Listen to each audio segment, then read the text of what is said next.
जय हिंद साथियों। आज की कक्षा प्रारंभ करें उससे पहले आपको बता दें कि यदि आप एमपी के किसी भी एग्जाम की तैयारी कर रहे हो, जैसे एमपी वर्ग 3, ग्रुप 2, सब ग्रुप 4 या जेल पहरी, तो आपके लिए बहुत अच्छा मौका है टेस्ट सीरीज लेने का, टेस्ट देने का।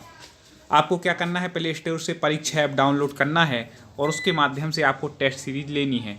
और विशेष आपको यहाँ पर ऑफर बता दें कि यदि आप हमारे कोड सेल्फ STD40 इसको यूज करेंगे तो 40% डिस्काउंट आपको मिलने वाला है। तो आप इस डिस्काउंट का भी लाभ ले सकते हैं और टेस्ट सीरीज खरीद करके अपनी परीक्षा की बहुत अच्छे तरीके से तैयारी कर सकते हैं। जल्दी करें इसको, क्योंकि केवल 200 स्टूडेंट के लिए ही यह ऑफर अवेलेबल है। चलिए अब आपकी कक्षा शुरू करते हैं। दोस्तों, आज हम चर्चा करने वाले हैं संस्कृत पेडागोजी के महत्वपूर्ण प्रश्नों पर।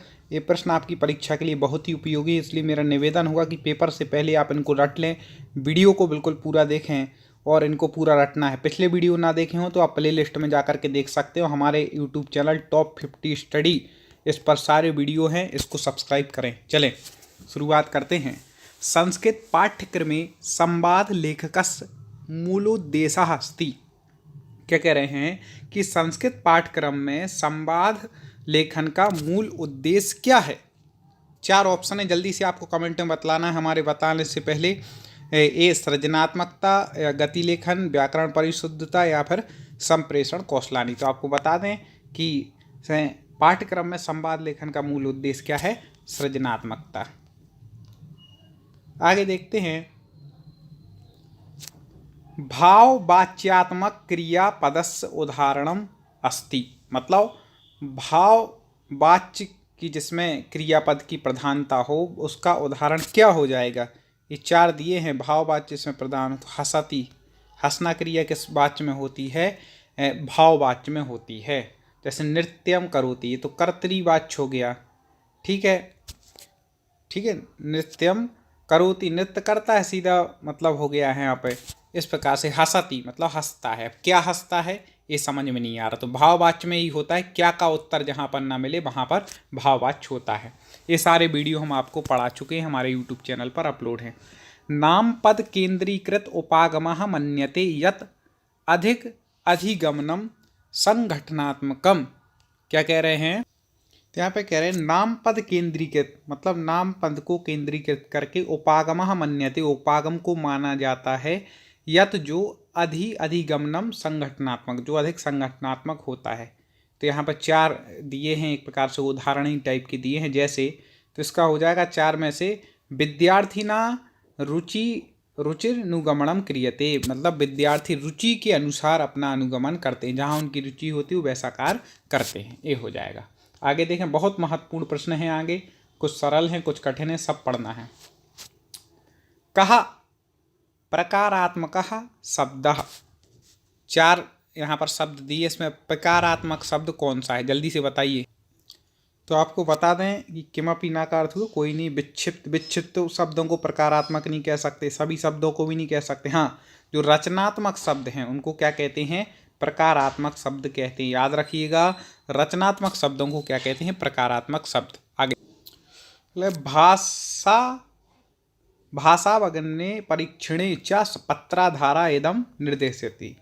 मतलब क्या कहना चाह रहे हैं कि भाषा के अवगमन और परीक्षण, क्या मतलब और परीक्षण मतलब परीक्षण में, पत्राधार इदम मतलब यह निर्देशति मतलब निर्देशित करता है।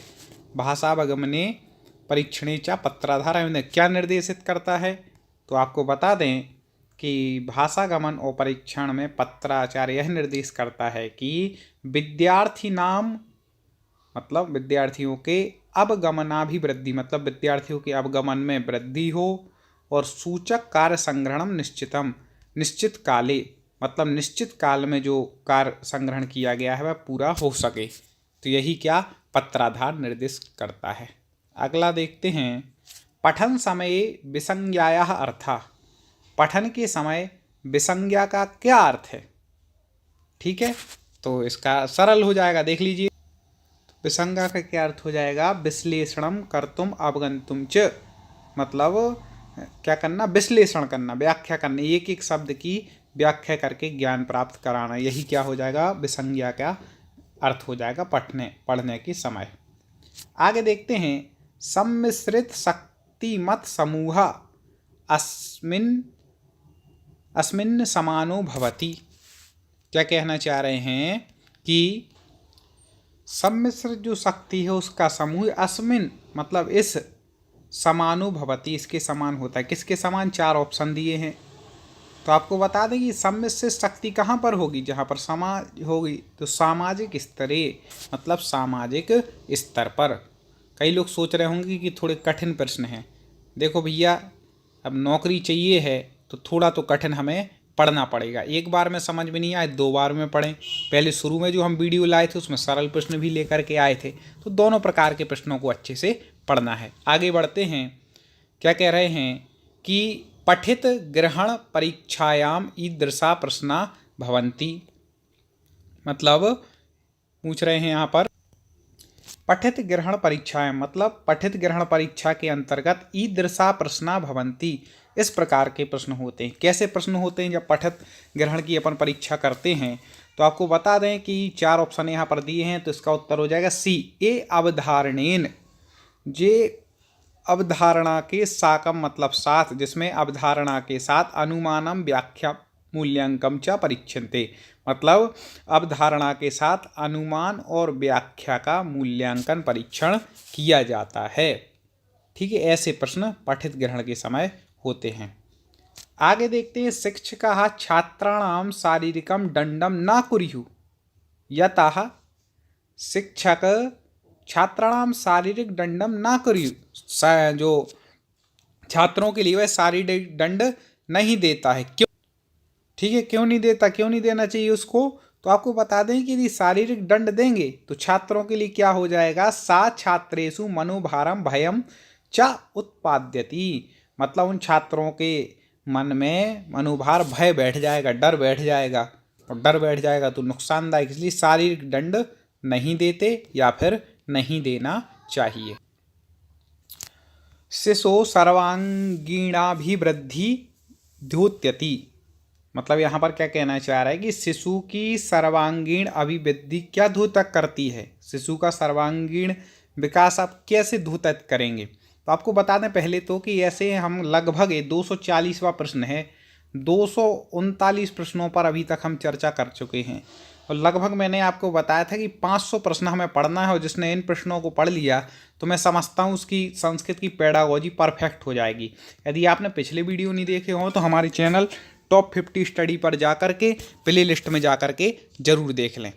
और एक और बात आपको बता दें कि संस्कृत की आपको संधि, समास, उपसर्ग, प्रत्यय ये सब कुछ भी पढ़ने हो तो सारे वीडियो हमारे चैनल पे हैं, आप वो भी देखिए। हिंदी के भी बहुत सारे वीडियो हैं, पर्यावरण सभी सब्जेक्ट के हैं, आप वो देख सकते हैं। तो शिशु सर्वांगीणाभिवृद्धि तो क्या द्योतक करता है? शिशु की सर्वांगीण अभिवृद्धि का दैनिक मानसिक भावनात्मक सामर्थ्यानाम, मतलब वह शारीरिक रूप से, मानसिक रूप से, भावनात्मक रूप से क्या हो? समर्थ हो। ठीक है, सामरस्याभिनाभिवृत्ति मतलब उसकी सभी प्रकार से वृद्धि होनी चाहिए। ठीक है, दैनिक रूप से, शारीरिक रूप से, मानसिक रूप से, भावनात्मक रूप से, सभी प्रकार से यदि उसकी वृद्धि होती है तब उसका वह सर्वांगीण विकास कहलाएगा, नहीं तो सर्वांगीण विकास नहीं। अगला देखते हैं, बहुत महत्वपूर्ण है, व्यापक मूल्यांकनम नाम, मतलब व्यापक मूल्यांकन क्या है? जल्दी से आप उत्तर बता दीजिए। 1 2 3 4 ऑप्शन है ABCD। तो आपको बता दें कि शैक्षणिक सह शैक्षणिक क्षेत्रेषु आकलन, मतलब शैक्षणिक और सह शैक्षणिक शिक्षा और उसके जो सह शैक्षणिक जो क्षेत्र होते हैं उनका आकलन करना, यही क्या है? व्यापक मूल्यांकन है। ठीक है, तो शिक्षा से जुड़े हुए भी और उससे सह शिक्षा से जुड़े हुए भी क्षेत्र का आकलन किया जाता है व्यापक मूल्यांकन में। आगे बढ़ते हैं, भाषा कक्षायाम आसन व्यवस्था परिवर्तन सहास्यात यत, मतलब जैसे मान लो कोई भाषा सिखा रहा है, उसकी जो कक्षा है उसमें आसन व्यवस्था में परिवर्तनीय होना चाहिए। क्यों? क्योंकि जिससे क्या होगा, यदि मान लो अपन आसन व्यवस्था में बैठने की व्यवस्था, आसन व्यवस्था, आसन मतलब होता है संस्कृत बैठना। ठीक है, तो बैठने की व्यवस्था क्यों? इससे क्या होगा? युगल क्रियाम सामूहिक क्रियाम चा प्रोत्साहयति, मतलब युगल क्रिया और सामूहिक क्रिया के माध्यम से प्रोत्साहन मिलेगा। एक दूसरे से मिलेंगे जुलेंगे, बैठेंगे बार बार अलग अलग पर एक साथ बैठेंगे। इसलिए भाषा कक्षा में आसन व्यवस्था कैसी होनी चाहिए, परिवर्तनीय होनी चाहिए। इससे क्या होता है, तो सामूहिक क्रिया युगल क्रिया को प्रोत्साहन मिलता है। पठन पूर्व कार्य उद्देश्य, मतलब पठन के पूर्व कार्य का उद्देश्य क्या है, तो आपको बता दें क्या होगा, ABCD जल्दी से आप कमेंट में बताएं हमारे बताने से पहले। फिर हम तो बतला ही रहे हैं कि मुख्य विषय प्रस्तुतौ छात्राणाम प्रेरणम, मतलब पढ़ने के पहले जो कार्य का क्या उद्देश्य होता है, तो मुख्य विषय की प्रस्तुति में छात्रों को प्रेरणा देना। ठीक है, छात्रों को प्रेरणा देंगे तो अच्छे से वो पढ़ सकेंगे, विषय से परिचित हो सकेंगे। आगे देखें, थोड़ा सा आगे बढ़ गए, देखिए चलिए। छात्राः भाषाम अधिगृहन्ति एवं, क्या कह रहे हैं, छात्र क्या करते हैं, भाषाम अधिगृहन्ति, मतलब छात्र जो है भाषा का अधिग्रहण करते हैं। और किस लिए करते हैं, तो इन 4 ऑप्शन में से हो जाएगा बी, भाषा साहित्य अध्ययन, भाषा साहित्य के अध्ययन के लिए क्या करते हैं, वह अधिग्रहण करते हैं। अगर आगे कह रहे हैं कि परिणामकारी भाषा कक्षायाः प्रधान स्वरूपम छात्राणाम ईदृशम भवति यत्रावकाशो अस्ति, मतलब परिणामकारी भाषा की कक्षा में प्रधान स्वरूप छात्रों के लिए ईदृशाम भवति, परिणामकारी भाषा की जो कक्षा प्रधान स्वरूप छात्रों की जो यत्र अवकाशो अस्ति, जो अवकाश होता है तो उनकी कैसी क्रिया होनी चाहिए। ठीक है, तो इसमें देखें यहाँ पर उत्तर हमने पहले ही से दिखा दिया, ए उत्तर है अंतःक्रिया, मतलब यहाँ पर ये कहना चाह रहे हैं कि परिणामकारी जो भाषा की कक्षा होती है ना, अब किसी दिन छुट्टी है तो उस दिन छात्रों की क्रिया कैसी होनी चाहिए, तो कैसी होनी चाहिए, अंतःक्रिया होनी चाहिए, ये यहाँ पर बतलाया गया है। ठीक है, अगला एक और महत्वपूर्ण प्रश्न, 1 मिनट का गैप लेंगे। हाँ देखें, तो भाषा अध्ययने आकलने च विभागानाम, मतलब भाषा और भाषा अध्ययन और आकलन विभाग का नाम क्या है, तो आपको बता दें छात्रायाः कालिकाः कार्य संग्रह, मतलब छात्रों के समय पर, कालिक मतलब समय, काल समय के समय पर का कार्य का संग्रह, यह तस्याम प्रगतिम दर्शयत, और उनकी प्रगति को देखना। ठीक है, तो यहाँ पर देखो क्या कह रहे हैं, भाषा अध्ययन व आकलन के विभाग का नाम इस प्रकार है। ठीक है, छात्रों का समय अनुसार कार्यों का संग्रह, उसकी प्रगति को देखना। आगे बढ़ते हैं। उच्च प्राथमिक स्तरे पठन कौशलम परीक्षितुम उत्तमोपाय, मतलब उच्च प्राथमिक स्तर पर पठन कौशल की परीक्षा के लिए उत्तम उपाय है, क्या है, तो ABC या D, तो आपको बता दें C इसका उत्तर ठीक हो जाएगा। उचित काठिन्य स्तराणाम अदृष्ट पूर्वाणाम अनुदेशानाम उपयोगः। ठीक है, तो उचित एवं कठिन स्तरों का अदृष्टपूर्ण और अनुच्छेद रूप से उपयोग करना।